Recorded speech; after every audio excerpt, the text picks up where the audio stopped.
Hey guys, thank you so much for joining me in another video. So we are continuing on the series pre-fall 2025 handbags. I already did part 1, so this is part 2. And with this series, we're just looking at 3 brands each video, just going into the handbags. Of course, I would love to make this like a whole long thing, looking at every single handbag, but I like doing it this way because then we can just still delve into all of the handbags and get a sense of what's going on each season. Personally, I just love the eye candy and seeing what's coming for 2025, and there's some new themes, some recurring styles that we are seeing for 2025 that I think are different from 2024, so we'll also talk about that as well. So we're going to start off with the first brand, which is Gucci. They are continuing on with the Blondie bag. Of course, we've seen Blondie was already reissued in 2022, but it was reissued for 2024. They had the whole Blondie with the singer Debbie Harry as part of the campaign, and I think this is part of a main line of handbags. We are seeing a theme of more heritage for Gucci, but when I see the shearling version, I think it makes it a little bit more playful, a little bit more cute with the fur trim or shearling trim. I think the suede adds that lived-in quality, that lived-in touch. For this season, we also have an olive green as well as the black. The more I see the style, the more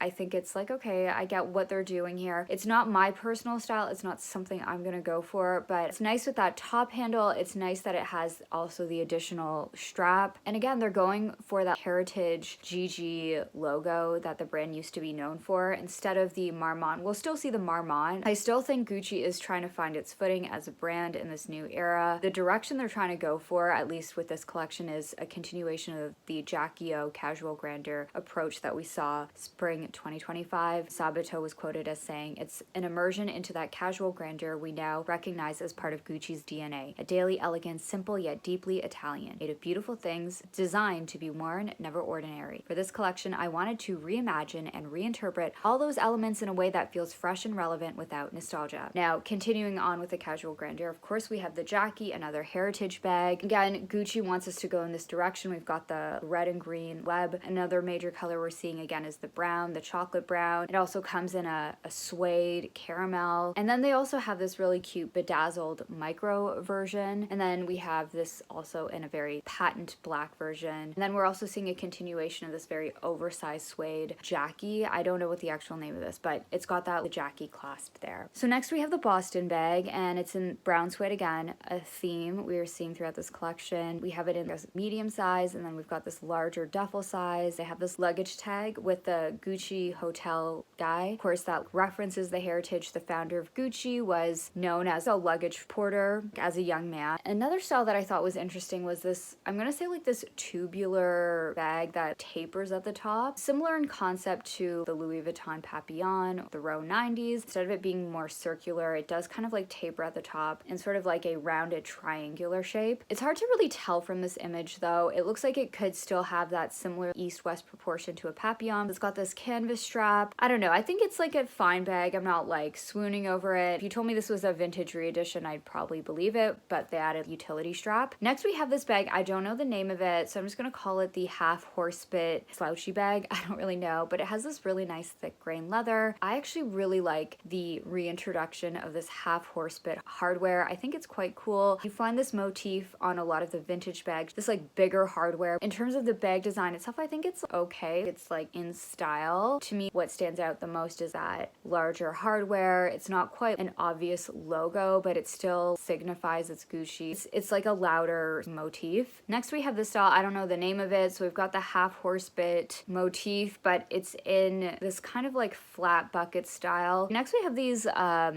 scarf drawstring bags. I don't know if I would buy this for myself. It has like a rope drawstring. Not for me, and that's okay. Next we have the mini canvas with the Marmont. Again, more of like a typical style that we've been seeing for some time. And then this canvas duffel bag, again, something we've been seeing the brand has done before. And then we have this massive, this is the B bag. It looks like it's in suede with the GG monogram throughout. I think this is the B bag, or it could be the Jackie. Can't really tell without the hardware bit. And throughout the collection, there was a lot of monochromatic looks. Next, we've got Ferragamo. So the first bag we're seeing is this, I think it's like a laser cut, that like Gancini motif that's like repeated throughout. And then it has this fabric canvas lining and there's a drawstring at the top. It looks like, based on other images, that you can take the canvas out or you can put it in. It also has more of a north-south proportion, which we're going to see a lot more of. We're seeing this style come in other iterations. There's a white version, also this black version as well. So next we have, I think it's just called the tote bag, at least according to the website. They've had this style for quite some time now, and what's interesting is that it folds in on the sides. So we've been seeing that kind of like dipped in trend at the top, but Ferragamo has been doing this dipped in at the sides, kind of similar in concept to that like Loewe puzzle tote, but it doesn't like fully collapse in on itself, but it allows it to slouch, embraces the slouch over time. And yeah, I think it's a nice bag. I like this kind of lavender. It's like a deeper lavender. Next we have this ruched tote bag with the Gancini chain. I don't actually know what the name of this is, but I saw this bag and it came out, I think, last season, spring 2025. I don't know, I actually really quite like it. One color we are seeing a lot at Ferragamo is this forest green. It also comes in this mustard yellow. It looks like it has a texture. I think it could even be, I don't know if it's suede or it looks like it could be corduroy, but yes, we're seeing a lot of greens, we're seeing a lot of mustards, and again, this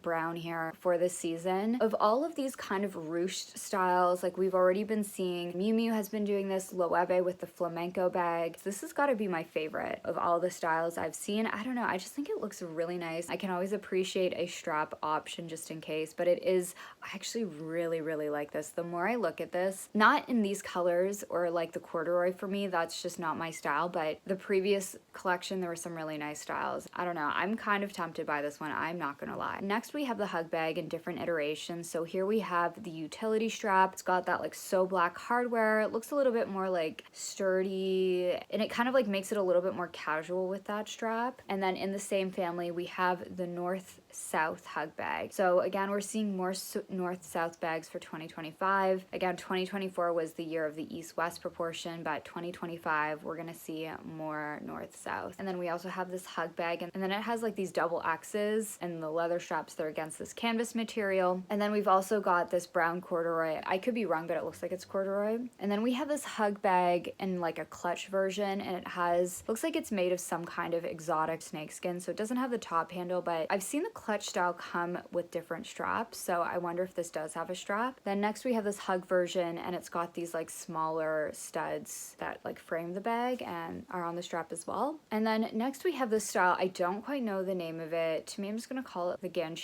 flat bag. They've brought it in a few different colors, more like classic with the tan and the black. And then next we have this navy blue tote bag. Now, when I saw this, I was like, okay, it's just like a nice workhorse. It looks like it's compartmentalized with the sides folded inward. I could be wrong. I know a lot of people prefer like an open tote, but some people like the organization option, so there's that. And then next we have this mini bag, and it looks like it's in this brown and mustard. Next we have this kind of like slouchy rounded hobo style, which we're seeing a lot of bags go in this direction. Gucci has a lot of styles like this, of course. Here we've got something from Ferragamo.